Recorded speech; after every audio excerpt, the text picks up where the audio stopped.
Hello everyone, आज हम लोग करने जा रहे हैं आपकी टीएस ग्रेवाल का क्वेश्चन नंबर 10। मेरे पास जो एडिशन है उसमें है क्वेश्चन नंबर 10। आपके पास न्यू जो एडिशन होगा उसमें ये 11 या 12th क्वेश्चन है, ठीक है ना। तो सबसे पहले मैं क्वेश्चन रीड करूंगा और आपको बताऊंगा कि आप उस क्वेश्चन को किस तरीके से डिस्क्राइब करेंगे। पहले जैसे जैसे मैंने जितनी भी वीडियोस बनाई हैं, जितने भी क्वेश्चंस आपने देखे हैं, बिल्कुल उसी तरीके से मैं करने वाला हूं। कुछ स्पेशल और कुछ इसमें नहीं है। तो बच्चे, मेरे पास जो एडिशन है उसके अकॉर्डिंग मैं यहां से क्वेश्चन नंबर 10 ले रहा हूं, आपकी बुक में देख लीजिएगा। तो बेटे, जैसे जैसे क्वेश्चन मुझे बताएगा कि कब मैंने परचेज की, कब मैंने सेल की, उसे मैं एक लाइन पे लिख रहा हूं। ये है बेटा हमारी एक जादुई लाइन जिस पे हम लोग लिखने वाले हैं सारा क्वेश्चन। क्वेश्चन ने कहा कि 1 अप्रैल 2010 में हमने एक मशीन खरीदी जिसकी कॉस्टिंग है 1,20,000। New machinery was purchase on October 1 October 2010 में बेटा हमने सेकंड मशीन परचेज करी, costing ₹50,000। Then we purchase another machinery 1 July 2011, costing ₹25,000। इसके बाद क्वेश्चन ने कहा बेटा कि इन 2013 1 जनवरी 2013 हमने बेटा M1 का एक पार्ट बेच दिया। M1 जो कि 1,20,000 की है, इसमें एक पार्ट है 20,000 का, उसे हमने 16,000 रुपीज में बेच दिया। उसके बाद यहां पे मैं देखने वाला हूं रेट ऑफ डेप्रिसिएशन। डेप्रिसिएशन है बेटा @10% पर एनम। मेथड है SLM। क्लोजिंग है 31 मार्च। और क्वेश्चन ने कहा प्रिपेयर 3 ईयर अकाउंट। तो बेटा बुक को रखेंगे साइड में, क्वेश्चन पूरे का पूरा हमारे पास यहां पे आ चुका है। और अब हम बनाएंगे एक मशीनरी अकाउंट, यानी कि उसमें हमें 3 ईयर्स की क्लोजिंग करनी है, ठीक है। चलिए स्टार्ट करते हैं। सबसे पहले मैंने लिखा बेटा मशीन अकाउंट। आपकी बेटा फॉर्मेटिंग में कोई गलती ना हो, फॉर्मेट सेम, क्योंकि अकाउंट यानी कि लेजर है। Date, particular, amount, date, particular, amount.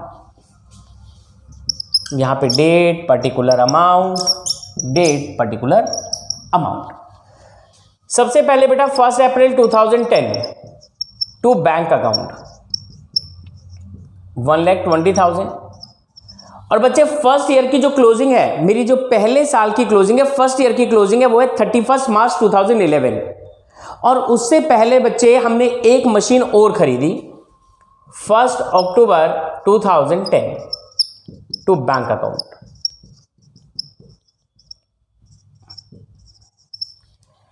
और बच्चे अब हमारे पास जब फर्स्ट ईयर की क्लोजिंग है तो वहां पे हमारे पास 2 मशीन्स हैं। अब यहां पे अच्छे से समझिएगा बेटा 31 मार्च 2011। ये जो मशीन है बच्चे आपके पास अप्रैल में है और मार्च तक पूरे 12 मंथ्स आपने इसको यूज किया, तो 1 ईयर का डेप लगा दीजिए। डेप्रिसिएशन अकाउंट M1 और M2 1,20,000 का 10%। और बच्चे 50,000 का 10% होगा 5,000। लेकिन आपने ये अक्टूबर में खरीदी है और मार्च में आप इसको क्लोज कर रहे हैं, तो 6 मंथ का डेप यानी कि 2,500 बाय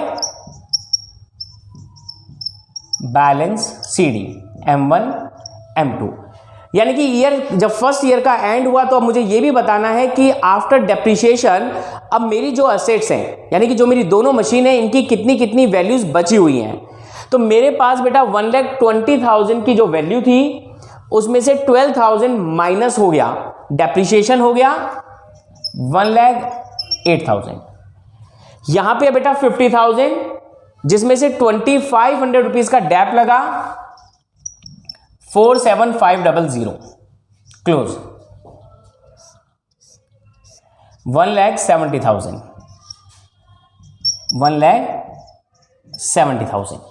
तो फर्स्ट ईयर हो गया बेटा क्लोज। अब सेकेंड ईयर में हम एंट्री करेंगे सेकेंड ईयर में लिखेंगे 1 अप्रैल 2011 to balance BD M1 M2, यानी कि जो यहां का क्लोजिंग है बेटा वो यहां का ओपनिंग बनेगा, वहां का CD यहां का BD 10800047500। अब जो सेकेंड ईयर की क्लोजिंग है वो 2012 में होगी, उससे पहले हमने एक मशीन और खरीदी 1 July 2011 to bank account M3 जो आपने परचेज करी है बेटा 25,000। अब यहां पे 31 मार्च 2012 bye depreciation account M1 M2 M3। अब जो आपकी M1 और M2 है वो है बेटा अप्रैल में और क्लोजिंग है मार्च में, तो इन दोनों मशीन्स को आपने 12 मंथ्स यूज किया, यानी कि पूरा 1 ईयर यूज किया तो 1 ईयर का डैप लगेगा। इन दोनों की ओरिजिनल वैल्यू पे 12,000 एंड 5,000। बट बच्चे ये जो 25,000 की आपने न्यू मशीन परचेज की है वो है जुलाई और क्लोजिंग है मार्च, तो जुलाई फर्स्ट है तो जुलाई भी काउंट होगा, जुलाई से मार्च तक होते हैं 9 मंथ्स। तो कैसे डेप्रिसिएशन कैलकुलेट होगा बेटा 25,000 10/100 9/12 1875। अब यहां पे मैं निकालूंगा बेटा जी बैलेंस CD कि भैया जी M1 M2 और M3 कितने कितने की बची हुई है। अगेन 108,000 1,08,000 में से 12,000 चले गए तो ये है बेटा 96,000। 47,500 47,500 में से 5,000 का डैप लगा 42,500। अगेन इसमें से भी माइनस करेंगे 23,125 लीजिए, और यहां पे इसका कर देंगे हम लोग टोटल, बाद में करेंगे, छोड़ते हैं आगे। देखिए 1 अप्रैल 2012 to balance BD M1 M2 M3 96,000 42,500 23,125। अब बच्चे थर्ड ईयर की क्लोजिंग से पहले क्वेश्चन ने कहा कि जो आपके पास 1,20,000 यहां थी, इसका 20,000 वाला पार्ट आपने बेच दिया। भाई साहब ये जो है ना, इसका ये जो 20,000 वाला पार्ट है और एक पार्ट है 1 लाख वाला। कहता है जी 1 लाख वाला तो कैरी कर रहे हैं, हमारे पास में है, लेकिन 20,000 वाला पार्ट आपने बेच दिया। और कब बेचा बेटा 1 जनवरी 2013 में आपने बेच दिया, यानी कि लास्ट ईयर थर्ड ईयर में 9 मंथ यूज करके आपने उसको बेच दिया। अब बच्चे 9 मंथ, अब समझो जो 120 है ना वो ये उसकी वैल्यू आज की डेट में ये है, और इसका 20 वाला पार्ट आप बेच रहे हो। तो अब सबसे पहले तो मुझे ये बताना पड़ेगा आपको कि ये जो 20 वाला पार्ट स्टार्टिंग में था आफ्टर 2 ईयर डेप्रिसिएशन वो कितना बचा हुआ है। तो बच्चे 2 साल का डैप लगा 20 पे, तो 2 साल के अंदर फर्स्ट ईयर में 2,000 फिर सेकंड में 2,000, यानी कि 4,000 रुपीज टोटल डेप्रिसिएशन लगा इस पे और टोटल डैप लगा इस पे। अब जब ये 4,000 लगा बच्चे, तो ये जो वैल्यू है 16 + 80 हो गई, यानी कि इस 96,000 में 20 वाला जो पार्ट था वो भी इंक्लूड है, जिसकी आज की वैल्यू 16 है, और 1 लाख वाला जो पार्ट है इसकी वैल्यू 80,000 है, और हमने ये मशीन बेच दी। इसकी ओरिजिनल वैल्यू कितनी थी 20, और मेथड SLM, तो यहां पे बेटा बाय डेप्रिसिएशन अकाउंट M1, वो M1 का पार्ट जो आप बेच रहे हो उस पे डैप लगाओ।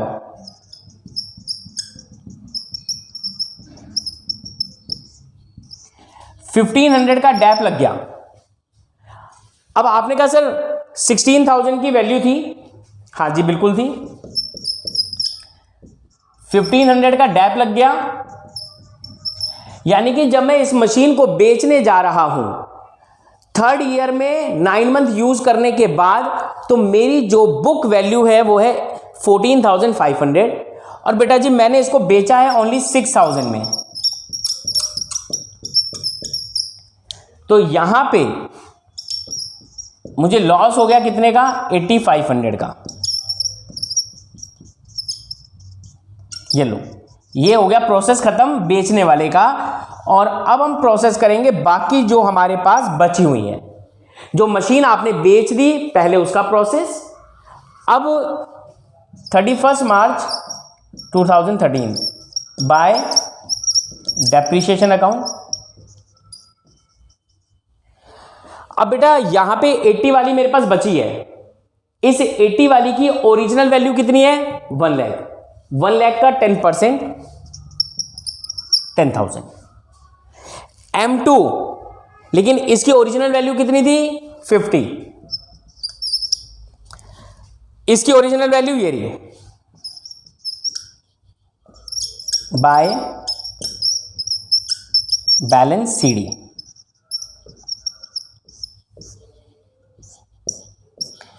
ये जो बेटा 80 वाली है, 80,000 वाली है, इस पे 10,000 का डैप लग गया, तो ये बची कितनी 70,000।